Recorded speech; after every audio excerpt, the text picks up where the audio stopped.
And together, We started with 3 people inside one lab with one machine and limited access to materials. But once you get started, things work hard.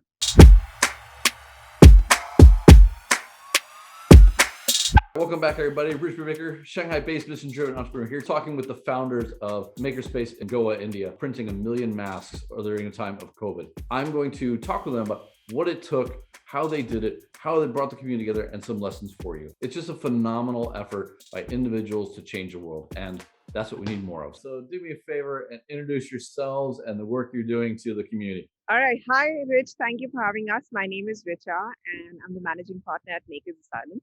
Makers Asylum is a community makerspace based out of India. We've been doing a lot of work around COVID and the relief for the healthcare workers during this whole time. What happened last year? India went into a lockdown on the 23rd of March. And that's when the team, Richa, myself, and everyone else in Makers Asylum decided to lock ourselves inside Makers Asylum instead of going back home, with the basic thought of trying to do something during this time and still have access to our tools like 3D printers, laser cutters, carpentry, welding. And what better place to be in a pandemic, apocalyptic situation than a makerspace where you have access to everything and when you can actually do something about it. Initially, the first couple of projects that we started working on were like the masks, the face shields, ventilators, respirators, and a bunch of other things. But the face shields really took off. And what was really exciting about that is that when we started designing them, we worked on laser cut designs, which were easy to make, faster than things like 3D printing, because the need was immediate. And what was required was that the doctors and the frontline workers had no protection, because India is not a manufacturing hub, or at least wasn't a manufacturing hub of PPE equipment until last year.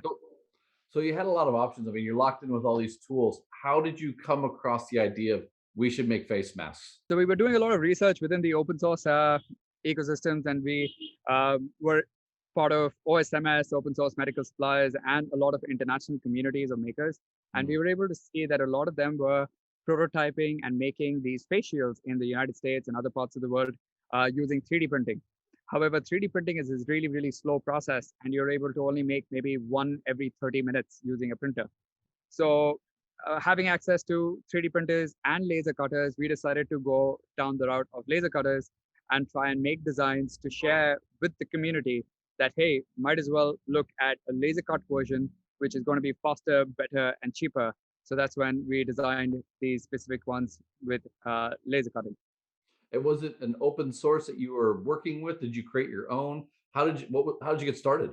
So we made our own designs. So we started designing them and we started sharing them. We open sourced our designs with the community to share these laser cut versions. Initially, we used only scrap and things that we had within the lab, things like wood and acrylic. Started going to doctors' houses at night once they were done with their shift to go and show it to them to get feedback and understand what do they really need. So we did a lot of user studies over there to figure out what is the right kind of design, what is the right kind of material to use. So for example, wood is a very, very bad material because it's porous and bacteria get stuck inside. So we were able to quickly prototype, having access to the lab, on different design iterations and come up with a robust, good design that works on the face and is comfortable for extended use, so over 8 hours of use without taking it off.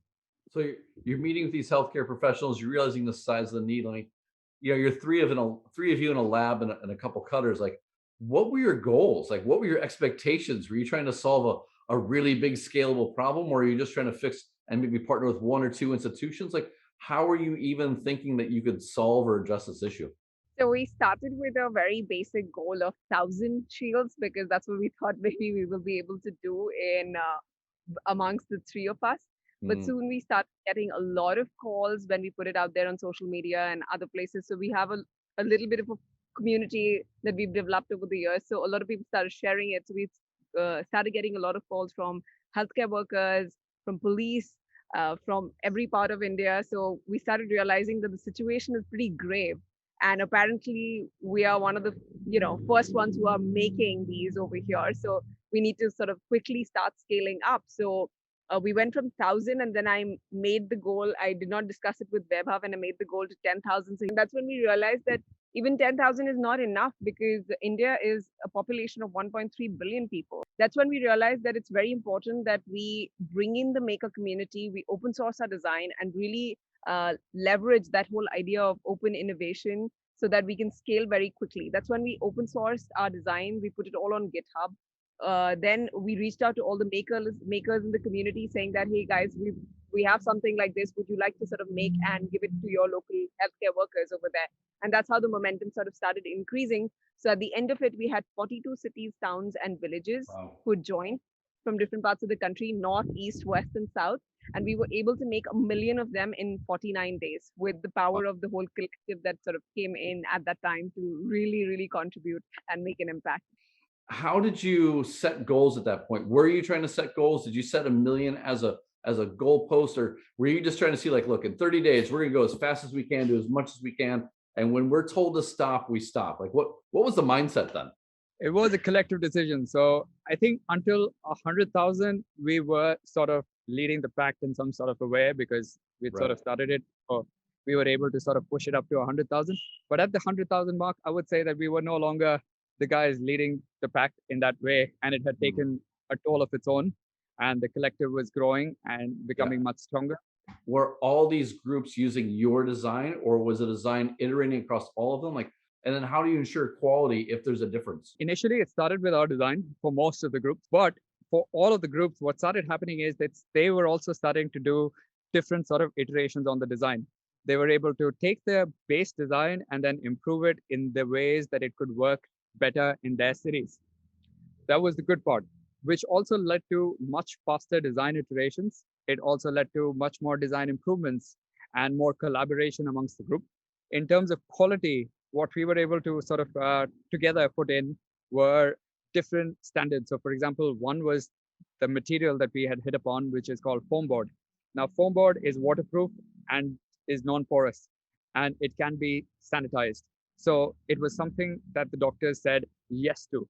So we were able to share that. And because it's a locally available material in every part of the country, everyone was able to use the same material. So while the base was the same, there were additions and changes to the design that were made locally to be able to sort of cater to the local needs. How do you communicate? How do you come together? How do you coordinate? That was quite the challenging part, because I think at the time, my phone was literally buzzing all the time. So we were connecting on multi levels, right? So we were not only talking to the makers, but we were also talking to somebody who could give space to assemble these things, because there were some filmmakers who were actually working in northeast of India, and they were making these at home. And they were all filmmakers. So they had no idea about technology and laser cutting. So we connected them to a lab in Guwahati, and then they coordinated. And then we also connected them back to a sponsor and the hospital, so that the ecosystem was in place, that, the makers, the people who are providing space, and then the healthcare workers were all connected together. Because we were getting a lot of information because we had an open form of request. So a lot of people were putting in a lot of requests that we need shields and things like that. So we had to diversify that information into everyone's local ecosystems as well. So if you look back, like, what are the key lessons of building this decentralized effort? Like, what are some things that you realize that these are the key things that it took to get done? Or what were the key takeaways? Like, what makes a successful decentralized campaign like this? Well, I think a lot of it that worked was, I think, one, the mindset of frugally innovating. So everybody had that one focused attention of, this is what we need to achieve. So whatever the resources are available, you need to use them and make it happen. So a lot of it, from the whole idea of, jugaad and frugal innovation, sort of really played a big role in the whole collective, I think. The other thing that really worked really well was having a goal, because everyone was focused on that number. Sometimes having a goal really drives you, so that really made everyone work towards it and coordinate very very fluidly with each other to achieve that as a collective team. So I think the goal really worked for us. And we celebrated every day. We celebrated through online videos that we made, Yeah. which sort of gathered the momentum and kept the momentum going. Though they were very silly, stupid videos at the beginning. But honestly, what they were doing was very spectacular that we were able to see was that one, they were able to make the labs join. And initially, yes, Makers Asylum was making the videos, but later on, all the other labs also started making those videos. That really pushed them to check how much they have made during the day and how much as a collective we've made over the day to see that, it's not just one of us, it's the collective effort that's bigger than all of us and how much we're able to contribute as a collective now. And that number used to be really, really big every day and used to be more and more exciting as the days progressed. What's next? I mean, you have this collective, you're all charged up, you're working together for one of the first times ever as kind of a countrywide maker community. Was this a one and done? Do you have plans to tackle other issues? What are your thoughts there? So last just a few days back, we actually had a little 1 year celebration of everyone coming together and spending some time here in Goa. But what we really want to do over the years is that harness this community as a way to continue to solve more problems, do more projects, and collaborate more openly. Because there are going to be hundreds of other reasons where this community is going to come together, not just in terms of healthcare, but other things to be able to disseminate knowledge and to create. So we really want to harness that ecosystem and hopefully be part of it in a way that we're able to just fuel it in the best possible ways. Yeah, and I think what's happening also globally is that even like from an India perspective, we had this group of the collective that was there, but also globally in different parts of the world, like France, US, and other parts as well, that there are these makers and we are part of the global network as well. And over there are larger conversations around how do you bring open innovation to the mainstream? How do you collaborate with governments? How do you work with local communities? And those larger conversations are happening not only in India, but on a global scale where we are as part of that larger community with other makers as well, where we're discussing how things can be replicated in different countries. Because I mean, while the pandemic was one thing, there's so many ways that the group can contribute in. So how do we break that down and bring that to the larger community is the larger conversation that all of us are having.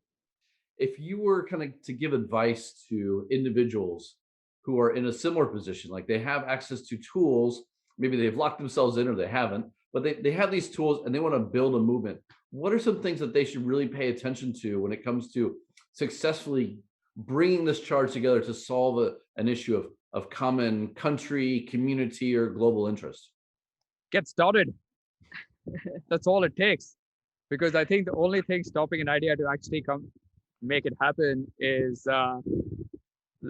getting started to allow it to happen. And I think that's very important for us as well. If you just go back into the thing, we hardly had any resources. We didn't have unlimited supply of materials. We figured all of these things out as we progressed into the system.